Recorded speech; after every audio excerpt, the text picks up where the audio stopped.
Hi, I'm Dini. Welcome to my channel. Hai smart people, bertemu lagi dengan saya Dini dan Pak Aris Mukadi. Kita akan membicarakan tentang Gangga Putra. Ini masuknya ke seri Mahabharata ya? Udah Mahabharata. Iya. Udah Mahabharata. Ya, cerita dari Gangga Putra atau Gangga Data. Itu ceritanya gimana? Gangga Putra ya. Gangga Putra itu artinya juga sama dengan putra Dewi Gangga. Seperti yang sudah saya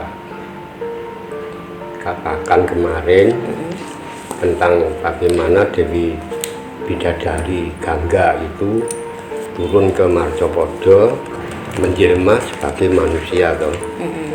Nah, kemudian di situ juga dia menjadi permaisuri dari Prabu Sentanu, Raja Astinapura yang sangat sakti dan bijaksana, karena dia juga titisan dewa yang terjadi dari raja yang sempurna yang namanya Mahabisa. Oh iya. Ya, Nah, itu dan bagaimana kesanggupan si Dewi Gangga untuk meringankan hukuman para Wasuwolu atau Astabasu itu yang terdiri dari Dewa Doro, terus Druwa, kemudian Somo atau Candraman, atau lagi satu Aha, kemudian Anolo dan Anilo, kemudian ada Pratyoso, kemudian Praboso atau Diahnu ya, atau Diahu. Nah, itu yang harus diringankan hukuman mereka ya, karena dia mendapat marah dari Resi Wasisto. Cara meringankannya dilakukan oleh Dewi Gangga. Dewi Gangga yang menjadi permaisuri Prabu Santanu itu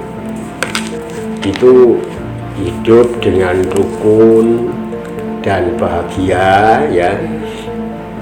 Prabu Sentanu sendiri sudah mengharap sekali mempunyai keturunan, sedangkan pada waktu itu sudah berjanji, keduanya sepakat apapun yang dilakukan oleh Dewi Gangga dan Prabu Sentanu tidak dibolehkan melarang atau menilai baik jeleknya.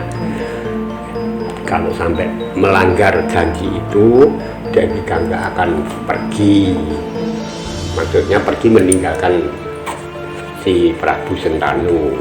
Nah, ternyata benar beberapa saat dia menjadi permaisuri, nah itu bisa melahirkan keturunan, melahirkan bayi sampai 8 kali.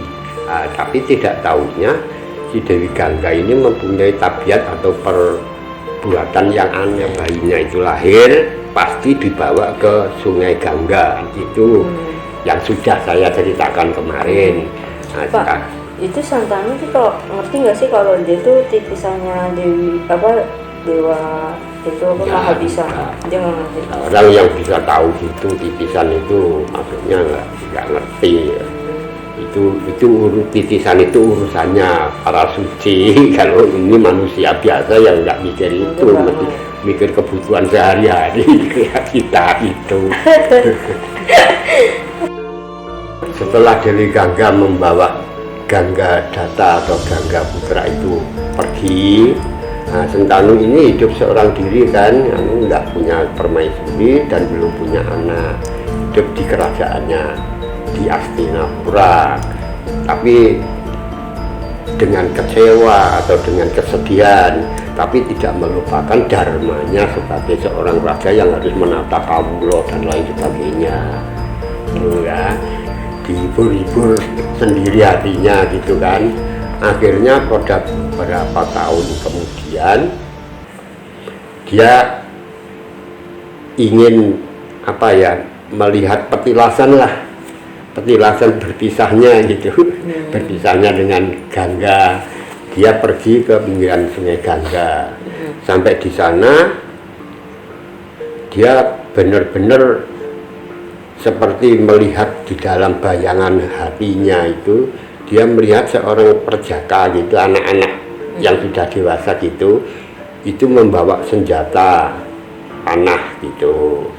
Tapi ya suka hilang, suka ada gitu di dalam pandangan batinnya.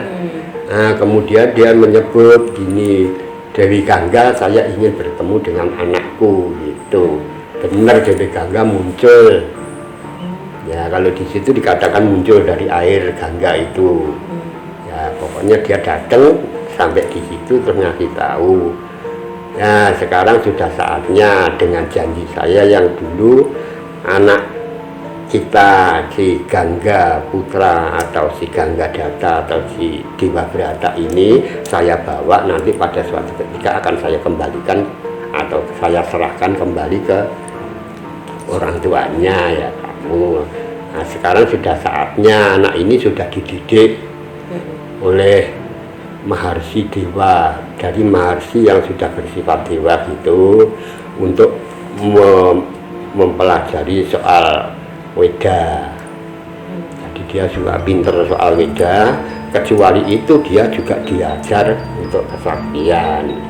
Dia sudah mahir dalam menggunakan senjata apa saja, sudah menjadi seorang prajurit lah gitu, tapi masih kecil, dia belum dewasa banget gitu. Nah akhirnya itu diserahkan, Gangga pulang, si Gangga Data Dewa Brata itu dibawa pulang ke Astina. Sampai di Astina walaupun masih kecil gitu dijadikan pangeran Pati kan. Nah, terus bapaknya di situ tetap melakukan sebagai seorang raja. Nah, dia sebagai seorang kesatria atau pangeran, dia juga bertanggung jawab untuk meringankan tugas orang tuanya. Dia juga ikut menata kawula, juga masih menjalankan apa yang dinamakan Nomayu Hayuning Bawono itu ya, untuk kedamaian dunia gitu kan. Dunia kecil itu ya untuk kedamaian hidupnya sendiri, terus kedamaian untuk pergaulannya sesama hidup di lingkungannya gitu. Selama itu sampai dengan menginjak dewasa ya, pergi ke suatu pertapaan yang dikabarkan orang bahwa di sana ada pendeta sakti yang bernama Parasurama ya. Itu dia jadi ingat ceritanya si Parasurama itu dulu sudah membantai ratusan kesatria kan.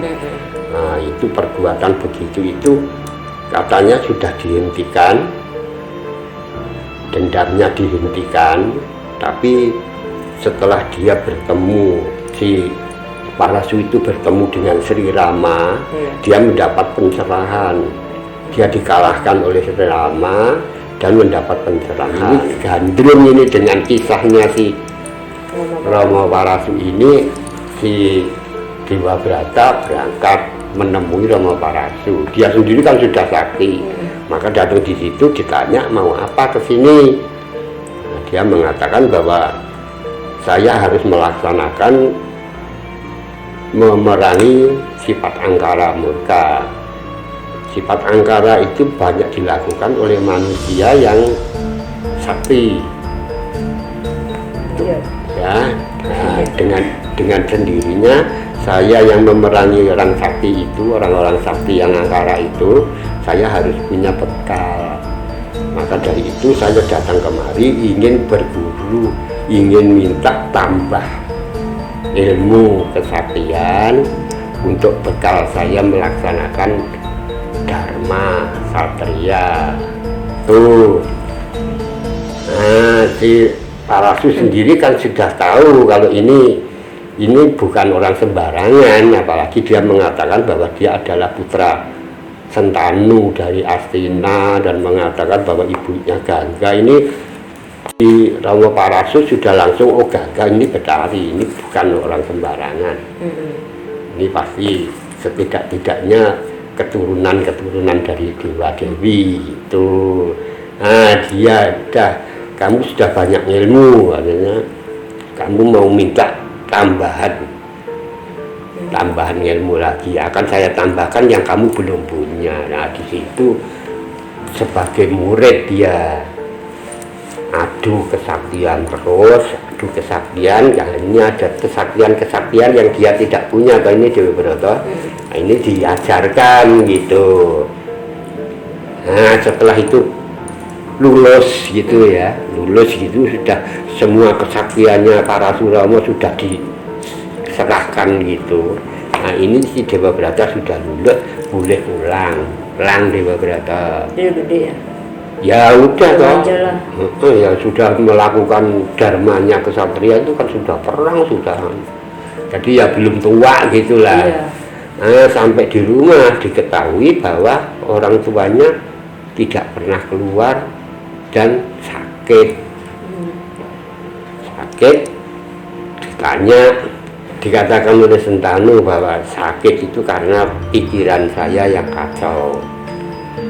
Sebabnya pada suatu ketika saya berburu ke tepian sungai Jamuna. Jamuna itu beriringan dengan Gangga. Nah, sungai Jamuna, di situ saya ketemu seorang wanita yang cantik dan harum baunya, wangi, yang bernama Dewi Durgandini, Dewi Sugandini, atau Dewi Sayojono Gandhi. Sayojono itu jarak ya, wanginya itu bisa ditercium sampai kira-kira sekian kilo gitulah, gitu. Itu sudah berkenalan dengan itu. Karena dia mencintai si bapaknya itu, dia melamar kepada ayahnya Sugandini.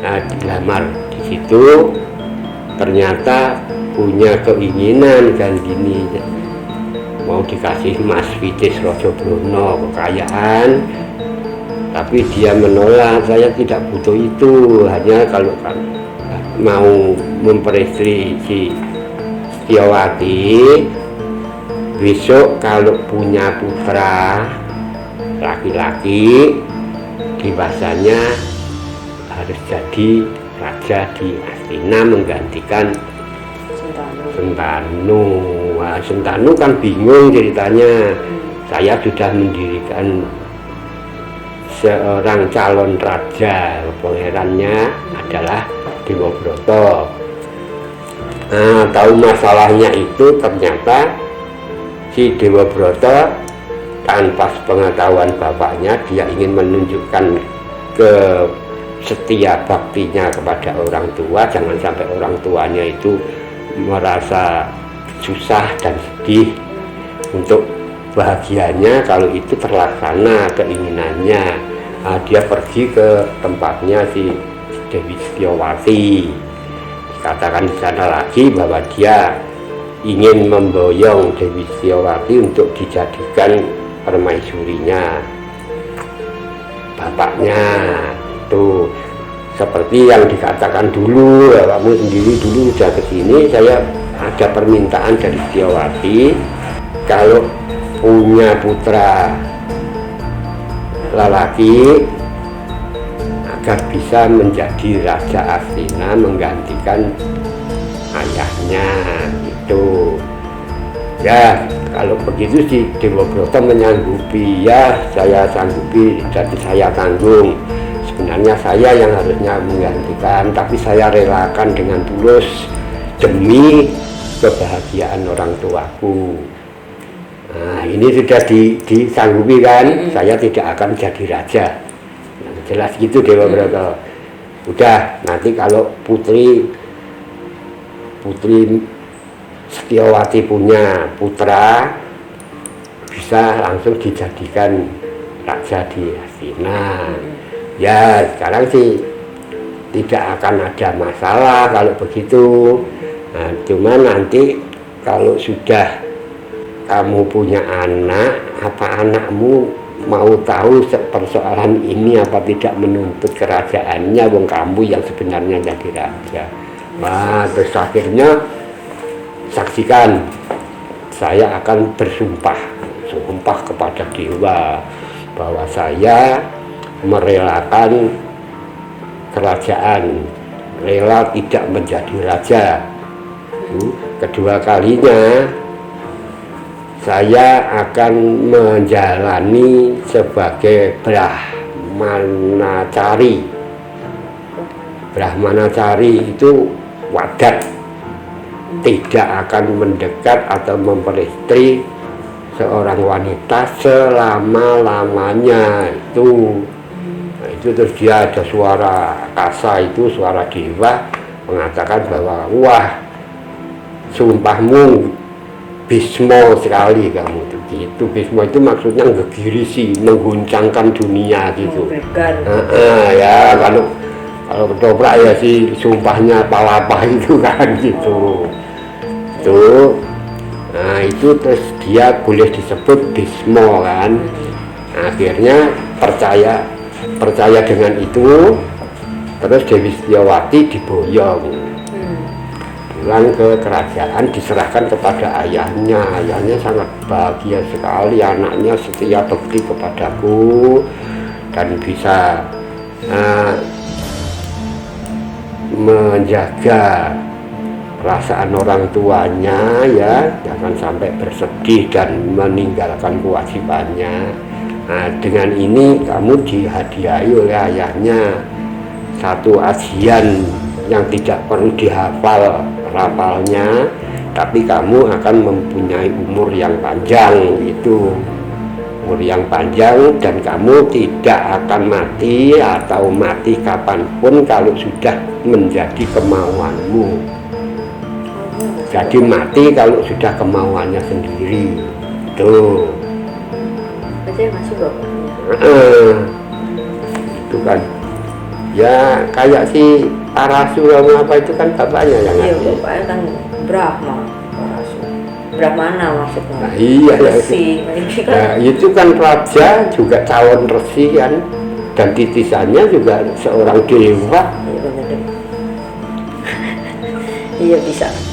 Nah, iya makanya ya mesti bisa ya pinter sing aran takone kok timbang kowe. Kamu.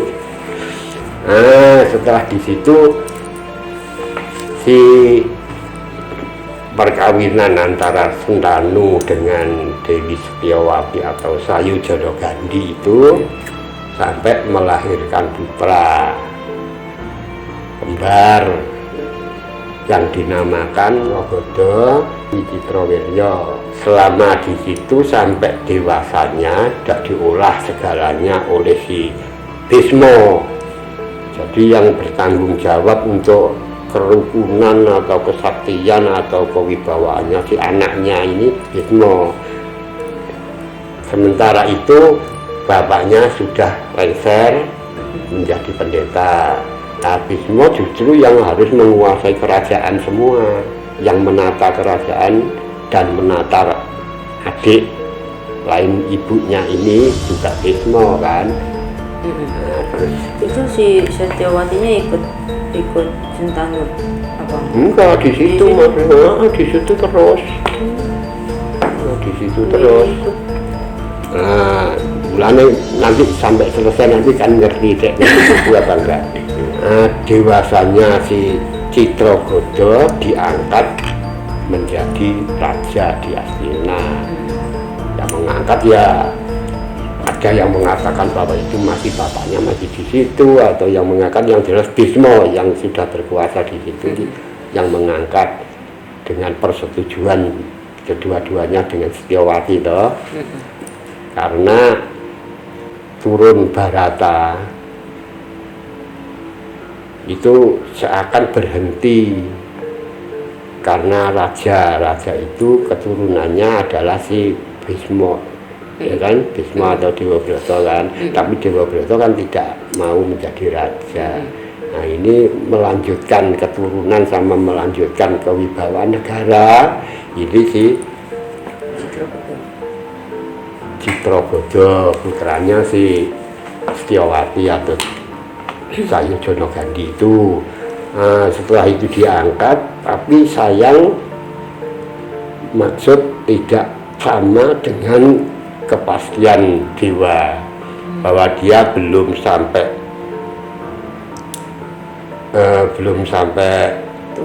tua. Nah, ini ada dua ini ya pakemannya. Jadi dikatakan yang anu aja, yang lebih enak saja, dewasanya sudah menjadi raja ya. Nah, terus si Bisma juga memikirkan ini masa depannya dia, juga masa depannya kerajaan. Raja harus punya permaisuri. Dia mencarikan permaisuri. Kebetulan ada kabar di kerajaan Kasi, Sang Prabu Kasindra ini mendirikan sayembara. Sayembara itu sifatnya sayembara pilih kalau di sini, untuk mendapatkan 3 putrinya. Putrinya itu adalah 1 Dewi Ambo, 2 Ambiko, 3 Dewi Ambaliko. Nah, di pakem lain itu ada yang namanya Ambiki itu. Tapi ya nanti itulah. Nah, yang jelas ada 3 itu. 3 itu mendirikan sayembara. Bisma mendatangi untuk ikut sayembara, mewakili adiknya Citrabada itu masuk di kerajaan Kasi. Di sana sudah banyak raja-raja yang melamar gitu. Nah, Bisma datang di situ. Ini sudah dikatakan bahwa Bisma adalah putra dari kerajaan Astina. Ya, sudah boleh disebut seorang resi muda.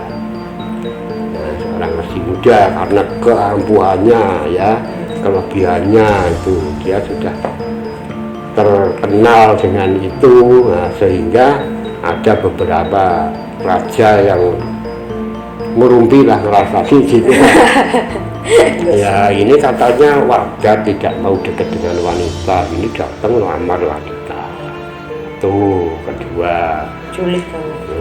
Ya ada kan pendapat begitu. Itu ada yang pendapat menyakitkan sekali dengan meragukan si Bisma ini, itu meragukan tentang akan dapat berhasil apa tidak. Dia meragukan juga sumpahnya dia untuk tidak dekat itu. Nah, dibuktikan oleh Bisma atau si Dewa Brata sampai sayembara pilih itu dia menantang para pelamar itu. Nah, sekarang begini saja, toh akhirnya adakan sayembara pilih, yang terpilih tidak apa-apa, yang tidak terpilih pasti gelo atau kecewa atau marah. Selanjutnya orang kecewa itu kan akhirnya mesti marah. Nah, ini juga membahayakan kerajaan Kasi. Akhirnya dia barang siapa saja bertanding dengan saya yang bisa mengalahkan saya tidak akan masuk dalam sayembara. Benar yang ditantangin ya, banyak yang raja ada yang sanggup gitu ya, sampai terjadi perang. Tadinya ya perang 1 sama 1, akhirnya dikeroyok. Akhirnya dikeroyok, satu sisi menginginkan putri-putri itu, satu sisi ini mempertahankan putri itu si Bismanya ya, sampai terjadi perang dikeroyok. Tapi para raja kalah semua, langsung putri 3 itu dinaikkan ke kereta, diboyong pulang ke Astina. Dalam perjalanan dicegat, dihalangi oleh seorang raja yang bernama Prabu Salwa dari kerajaan Suba atau Sobopuro.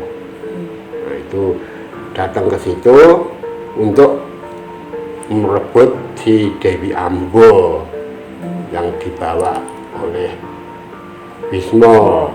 Sampai terjadi perang, ternyata si Salwa kalah.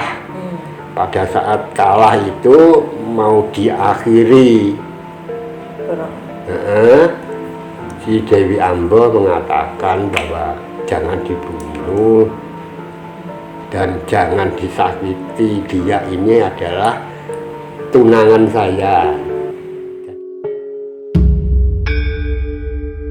Dia sudah capek mencari kemana-mana, itu di buntan bunga taruh di Pancolo situ, dicantolin gitu. Terus kedatangan Dewa Siwa,